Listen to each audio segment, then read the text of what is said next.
Hello friends, আমি astrologer doctor Somashree Laha. ধরুন আপনার চার্টে 4th হাউসে শুক্র, বুধ, বৃহস্পতি, চন্দ্র এই 4টে নৈসর্গিক শুভ গ্রহ আছে।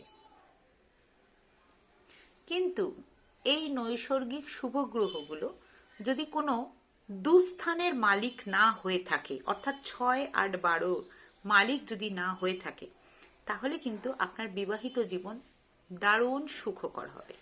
খুব ভালো ওয়াইফের সাথে বন্ডিং হবে এবং ভীষণ ভালো কানেকশনস থাকবে ওয়াইফের সাথে সব দিক থেকে। কিন্তু এই শুভ গ্রহগুলো যদি দুস্থানের মালিক হয়, 6, 8, 12 মালিক হয়, তাহলেও কি হবে?